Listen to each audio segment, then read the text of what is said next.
Muy buenos días, hermanos, y a todos quienes nos están viendo. La palabra bíblica del día de hoy se encuentra en Romanos 8, capítulo número 8, del versículo 1 al 11, de la versión Dios habla hoy. Así pues, ahora ya no hay ninguna condenación para los que están unidos a Cristo Jesús, porque la ley del Espíritu que da vida en Cristo Jesús te liberó de la ley del pecado y de la muerte. Porque Dios ha hecho lo que la ley de Moisés no pudo hacer, pues no era capaz de hacerlo debido a la debilidad humana. Dios envió a su propio Hijo en condición débil como la del hombre pecador y como sacrificio por el pecado, para de esta manera condenar al pecado en esa misma condición débil. Lo hizo para que nosotros podamos cumplir con las justas exigencias de la ley, pues ya no vivimos según las inclinaciones de la naturaleza débil, sino según el Espíritu. Los que viven según las inclinaciones de la naturaleza débil solo se preocupan por seguirlas, pero los que viven conforme al Espíritu se preocupan por las cosas del Espíritu. Y preocuparse por seguir las inclinaciones de la naturaleza débil lleva a la muerte, pero preocuparse por las cosas del Espíritu lleva a la vida y a la paz. Los que se preocupan por seguir las inclinaciones de la naturaleza débil son enemigos de Dios, porque ni siquiera pueden someterse a su ley. Por eso, los que viven según las inclinaciones de la naturaleza débil no pueden agradar a Dios. Pero ustedes ya no viven según esas inclinaciones, sino según el Espíritu, puesto que el Espíritu de Dios vive con ustedes. El que no tiene el Espíritu de Cristo no es de Cristo. Pero si Cristo vive en ustedes, el Espíritu vive porque Dios los ha hecho justos, aun cuando el cuerpo esté destinado a la muerte por causa de su pecado. Y si el Espíritu de aquel que resucitó a Jesús vive en ustedes, el mismo que resucitó a Cristo dará una nueva vida a sus cuerpos mortales por medio del Espíritu de Dios que vive en ustedes. Bienvenidos a cada uno de ustedes.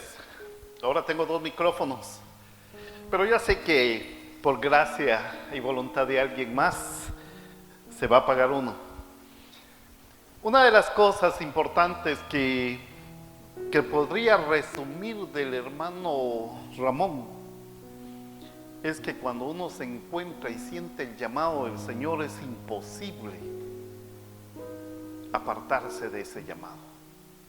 Aún la vida y la muerte no nos podrán separar de ese llamado que el Señor nos hace. Que el Señor tenga piedad de los que quedamos vivos. Vamos a orar.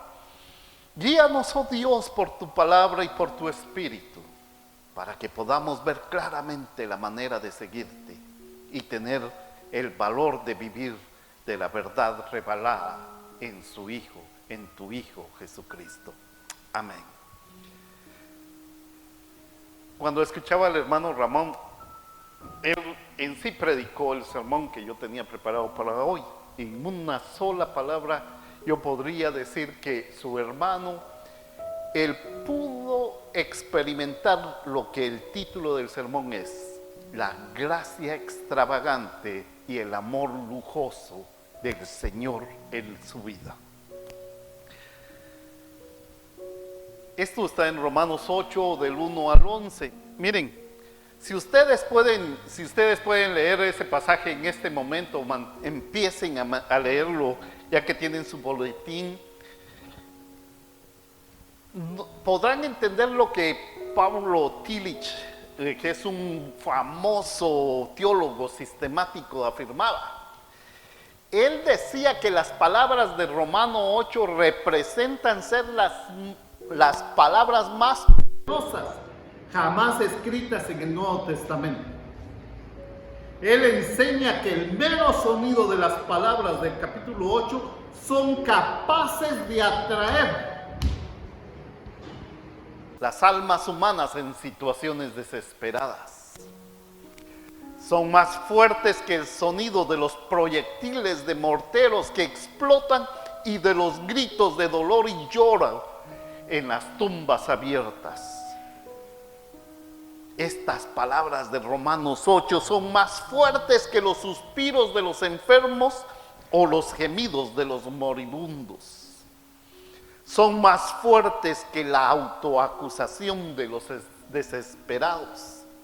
Ante todo, estas palabras prevalecen sobre el susurro permanente de ansiedad que todos llevamos adentro.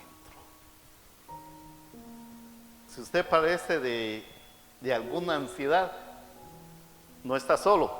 Muchos o todos llevamos cierta ansiedad dentro de nuestro corazón. Él está convencido de que el Espíritu de Dios puede transformar nuestra imaginación y nuestras vidas a través del poder de esa proclamación de Romanos 8. Romanos 8 implica amor insaciable de Dios por nosotros. Si hubiéramos pedido a Tillich que eligiera su pasaje favorito de las Escrituras, como dicen las hermanas, of course, este texto de Romanos 8 habría sido su elección. Pero estas palabras tendrán el mismo tipo de poder para nosotros. Hay otra pregunta.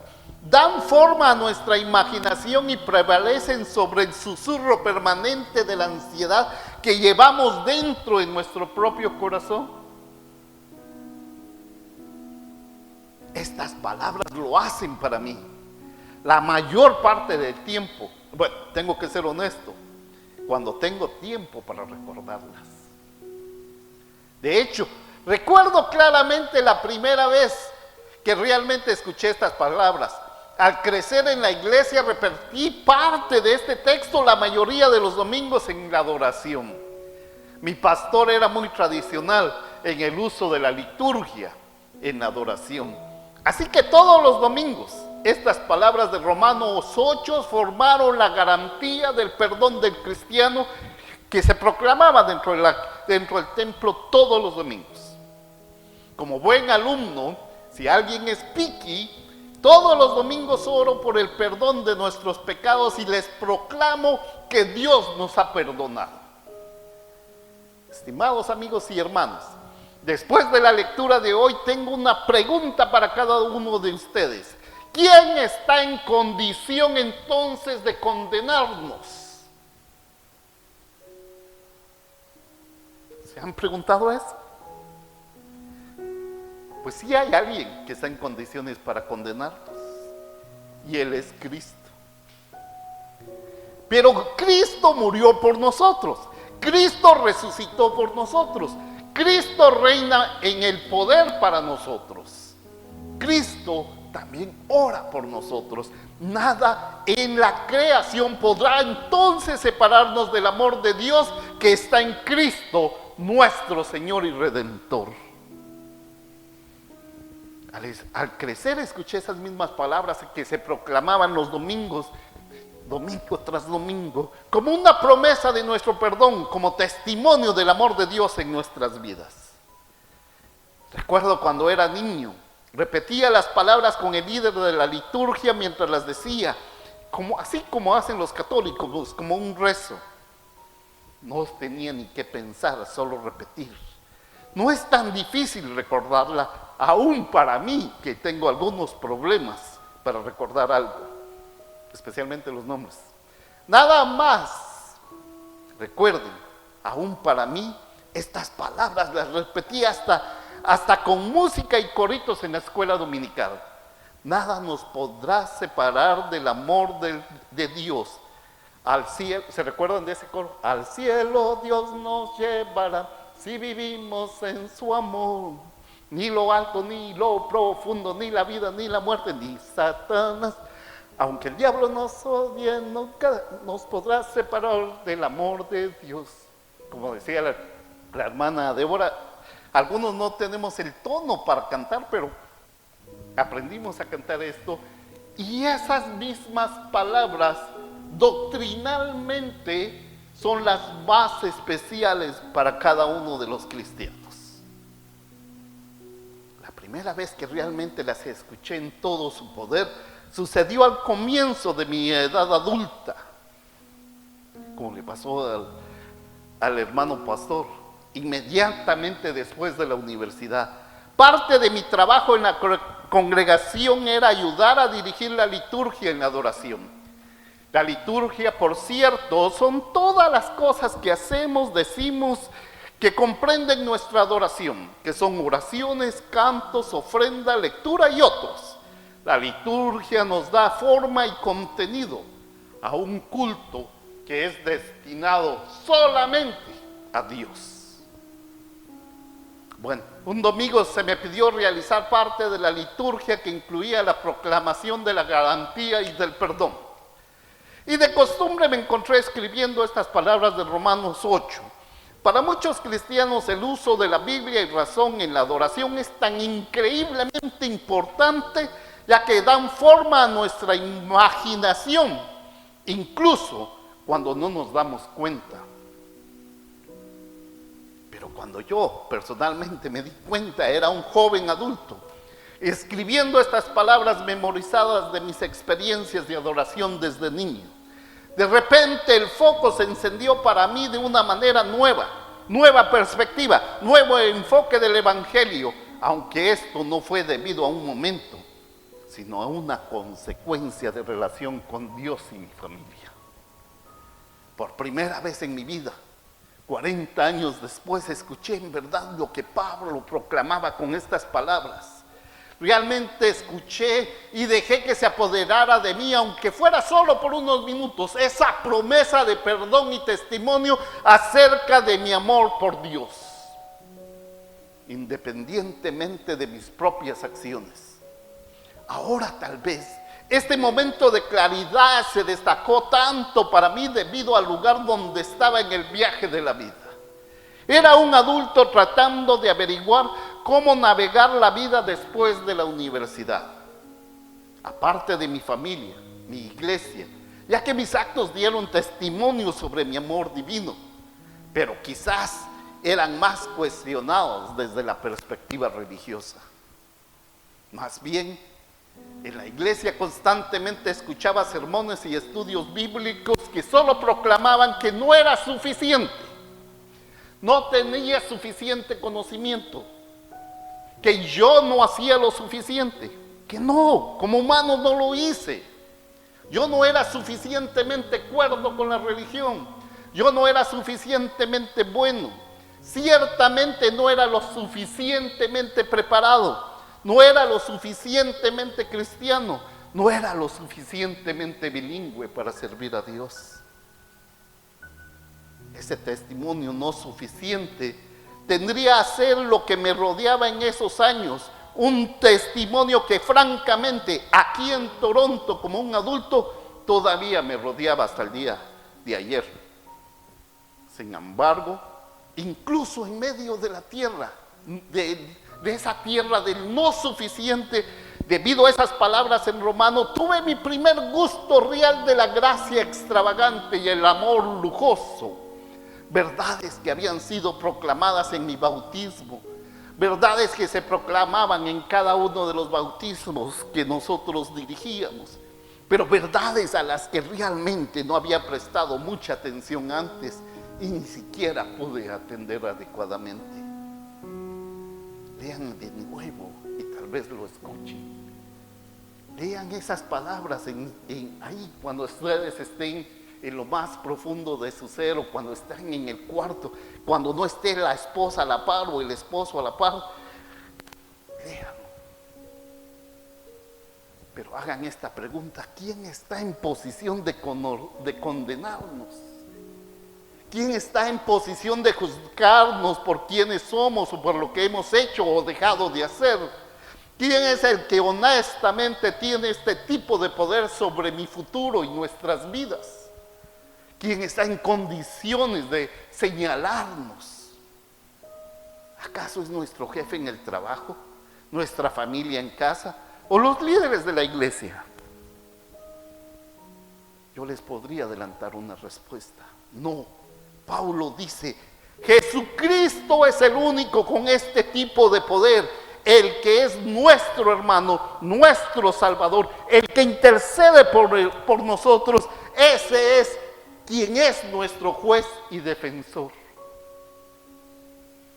Nuestro único juez es Jesús, que afirmamos que hizo un hogar con nosotros para enseñar, para sanar, con el fin de mostrarnos en carne y hueso cómo se ve el amor y lo que hace el amor. Solo Jesús, que es nuestro único juez, tiene el derecho quizás a señalarnos. Así que de nuevo pregunto, ¿quién está en condición de condenarnos? ¿Quién puede decirnos quiénes somos o quiénes somos lo suficiente, o si somos lo suficiente buenos o malos? ¿Acaso a los que trabajan en oficinas o en grandes compañías, la oficina de recursos humanos o su jefe de personal? No, nuevamente, es solo Jesucristo nuestro juez, no es otro que nació siendo judío, aquel que nació siendo judío de cara rojiza, que quizás tuvo pañales sucios también y dio a sus padres noches de insomnio como el resto de nosotros. Este es el único juez quien nos repite: bástate mi gracia. Pero permítame preguntar solo una vez más, porque hoy estoy muy preguntón, solo para asegurarme de que estamos escuchando lo que dice este pasaje de las Escrituras. ¿Quién está en condición de condenarnos? ¿Acaso nuestros padres, esposos o esposas, o nuestros hijos, nuestras cuentas bancarias o nuestros maestros? Quizás sean nuestros amigos o nuestros enemigos, o todos esos errores que hemos cometido y seguimos cometiendo. Es el poder de las voces que no somos suficientes buenos, o que son las voces que no somos suficientes. ¿Tiene alguno de ellos el poder de juzgarnos y de decirnos quién y de quién somos? No, es solo Jesucristo nuestro único juez. No es otro que el que siguió la llamada de Dios, incluso cuando condujo al paraíso a un criminal en una cruz. Sí, Él es nuestro único juez, el único que puede decirnos quién y de quién somos. Es el mismo que se humilló completamente por nuestro bien. Nuestro único juez, el que tiene nuestra vida, es el mismo que proclamó el perdón de sus propios asesinos.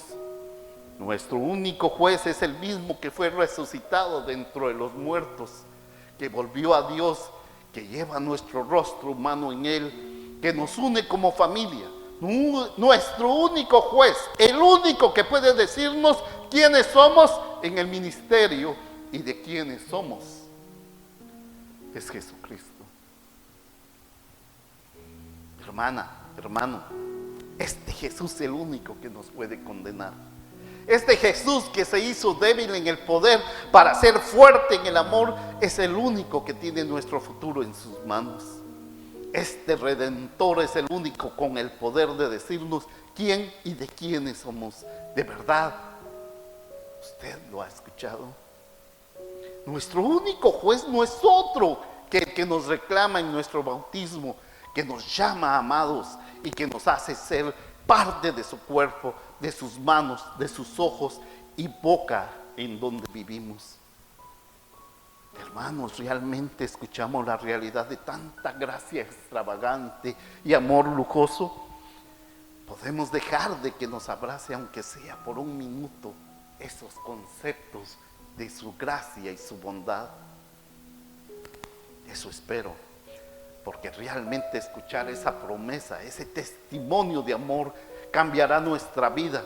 El hermano Ramón nos dio un testimonio de su hermano como hombre, como pastor y servidor de Dios. Lo que puedo asegurarles es que nunca dejó de confiar en la promesa de que nada, ninguna cosa le separó del amor de Dios en Cristo Jesús, Señor nuestro.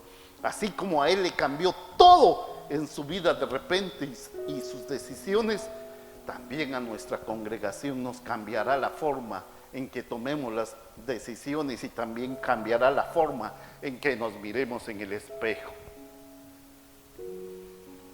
ese Señor, ese Jesús en el cual yo confío, cambiará la forma en que caminaremos con la gente en la calle.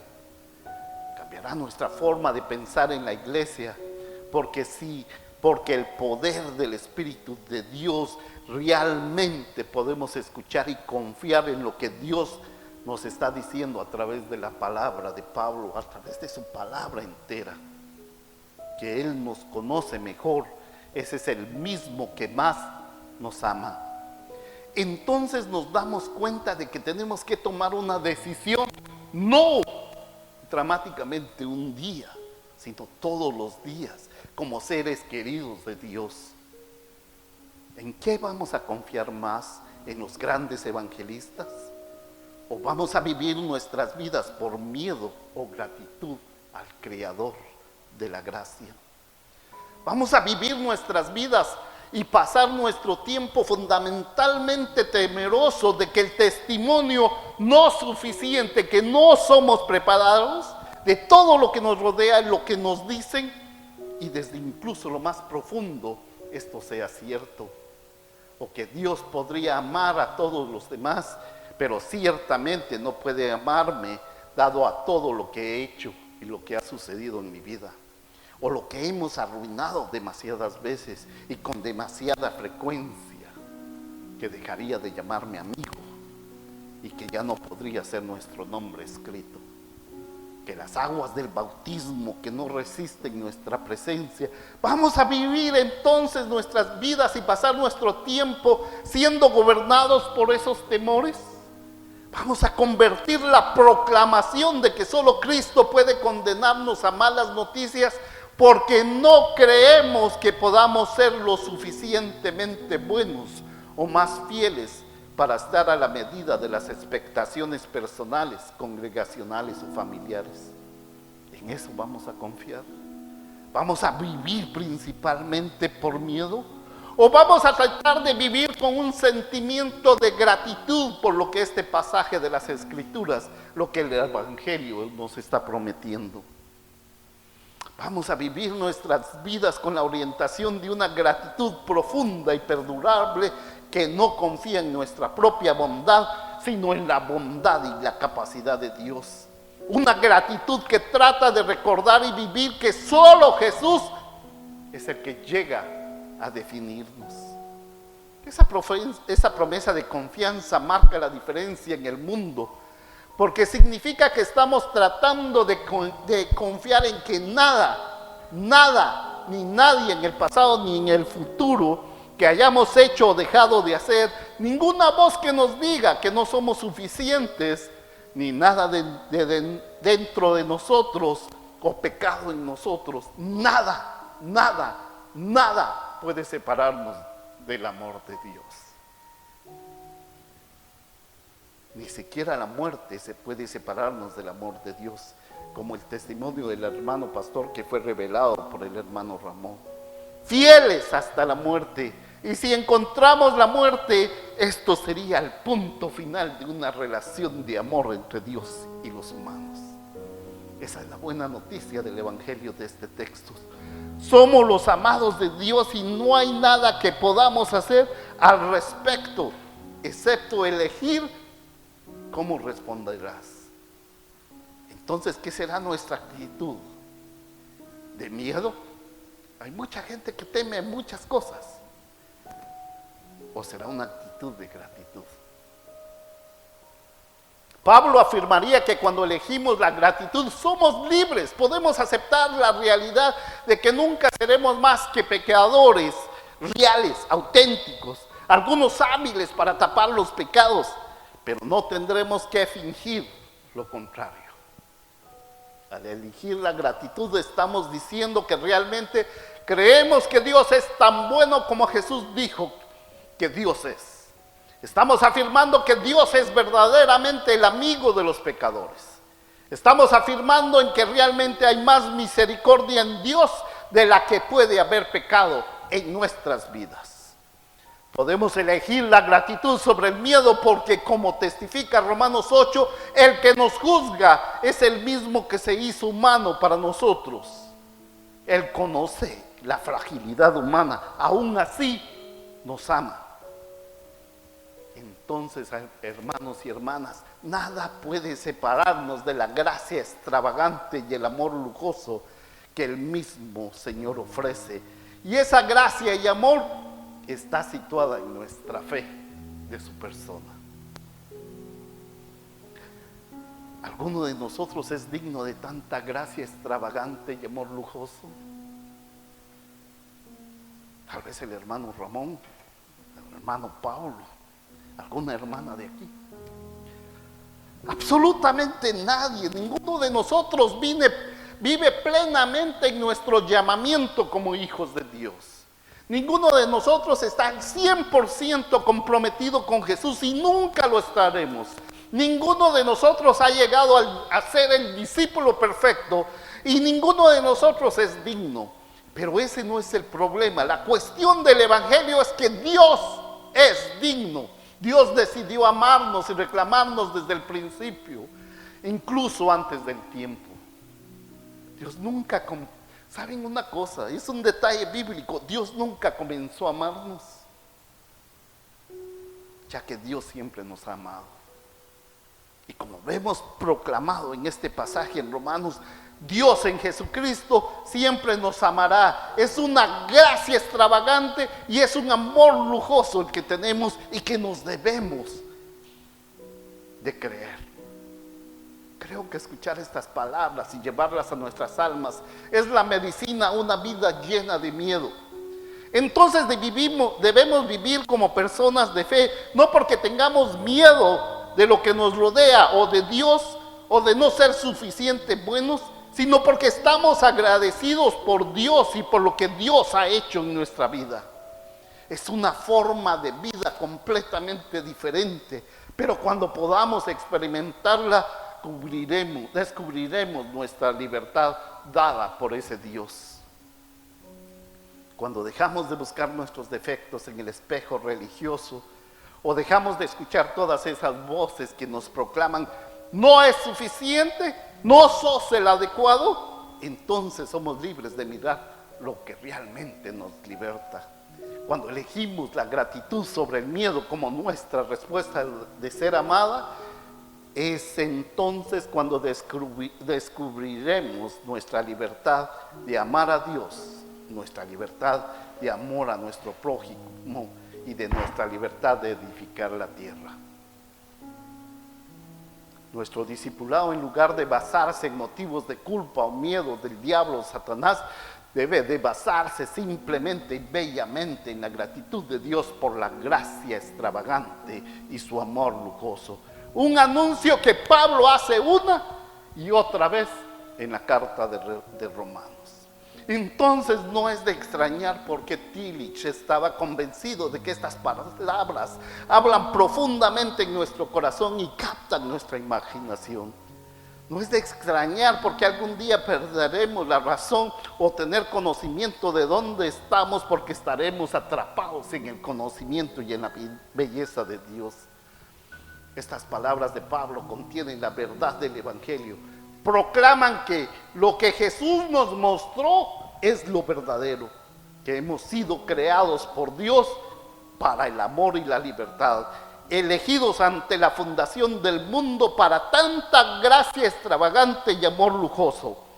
Estas palabras sacuden los cimientos de la tierra y cuando las tomamos en serio, estas palabras también pueden formar parte de nuestras bases de fe.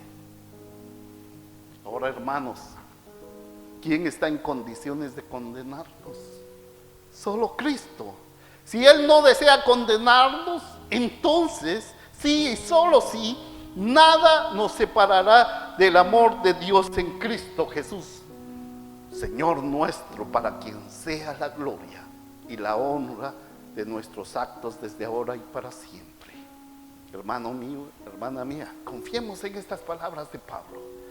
No confíen en los hombres, confiemos en Dios, en sus sagradas escrituras. No confíen en mí, confíen en Cristo y su gracia extravagante y su amor lujoso. Que el Señor les bendiga. Señor, creemos que sí, hemos sido perdonados. Y si bien continuamos pecando, también sabemos que vivimos como personas perdonadas. Ahora, hermanos y hermanas, perdonémonos también a nuestros semejantes, a nuestros vecinos, a nuestros enemigos, a todos los que nos ofenden a fin de agradar al Señor. Señor, te pedimos por la familia del hermano Ramón que enfrenta una vida diferente sin tu ser amado. Que tu espíritu de amor les llene y conforte en las noches oscuras y las mañanas tristes. Haz descender tu espíritu a fin de consolar sus corazones. Asimismo te pedimos por todos aquellos que han perdido a sus familiares en los últimos días. Consuela esos corazones, oh Dios de amor, que tú nos has dado muestra de tu gracia extravagante y amor lujoso, y por ello respondemos con gratitud y alabanza. Ahora, hermanos, que el Dios de paz que trajo de entre los muertos a nuestro Señor Jesús, el gran pastor de las ovejas por la sangre del convenio eterno, os haga completo en todo lo bueno para que podáis hacer su voluntad, obrando entre nosotros lo que es agradable a su vista, a través de Jesucristo, a quien sea la honra y gloria por siempre. Amén. Que el Señor les bendiga, mis hermanos.